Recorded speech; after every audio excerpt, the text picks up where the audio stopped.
Hello, everybody.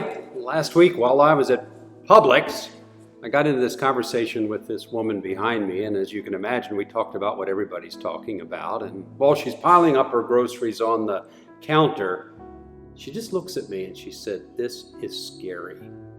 I got this other friend I'm texting all the time. We're going back and forth about you know what. And his comment at the end of the text was simply, "The uncertainty is the real kicker." I think you'd agree with me that there's never been anything as widespread as this that's created so much fear for so many of us. Think of the fear of losing jobs, losing your retirement account, losing loved ones, losing health, obviously, losing our freedoms. We're feeling it at every point. To all these things, Jesus has a word of comfort.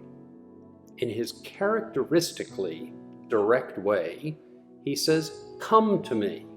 And it's not a suggestion. He says, "Come to me, all you who are heavy laden, and I will give you rest." In another place, he says, "I'm the good shepherd. I give my sheep eternal life, and they will never, ever be let out of my hand."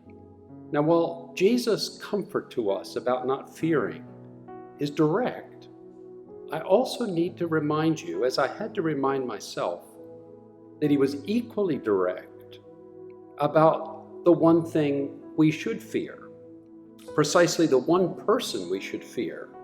I'm reading, if you'd like to check me on this, Luke 12, where Jesus says, "I warn you, fear him who after he has killed the body has authority to cast into hell."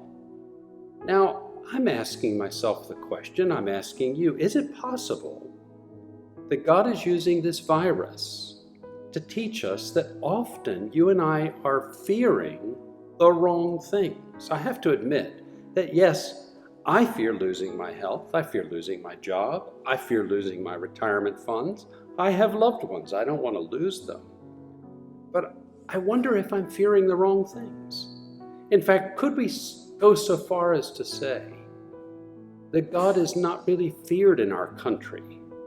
Could we go so far as to say that God isn't really feared in the world?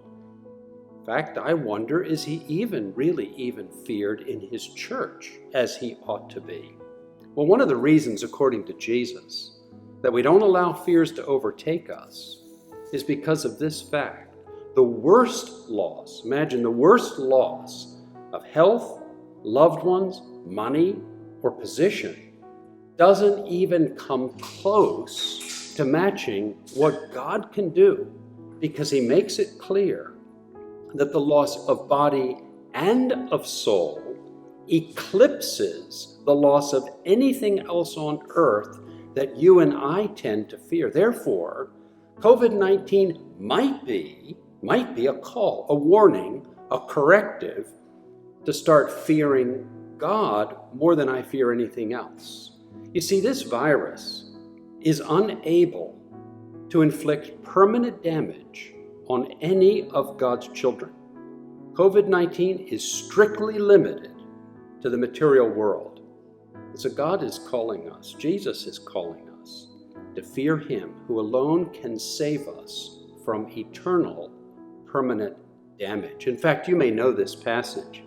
Jesus goes on to say, "And are not 5 sparrows sold for 2 pennies? Fear not, you're of way more value than sparrows." I'm going to bring you a hymn. I'm not going to sing it, but I'm going to read it to you that I hope will comfort you.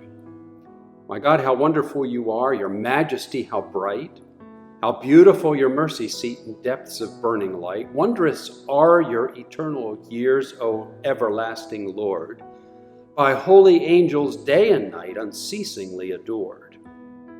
Oh, how I fear you, living God, with deepest, tenderest fears, and worship you with trembling hope and penitential tears. Yet I may love you too, O Lord, almighty as you are, for you have stooped to ask of me the love of my poor heart. No earthly father loves like you, no mother half so mild, bears and forbears as you have done with me, your sinful child. How wonderful, how beautiful the sight of you will be. your endless wisdom, boundless power, and awesome purity.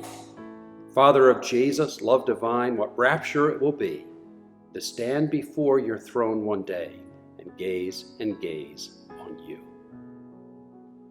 Blessings from all of us at Marco. Keep praying for your church. Let's stay strong so we can minister to others. God's blessing.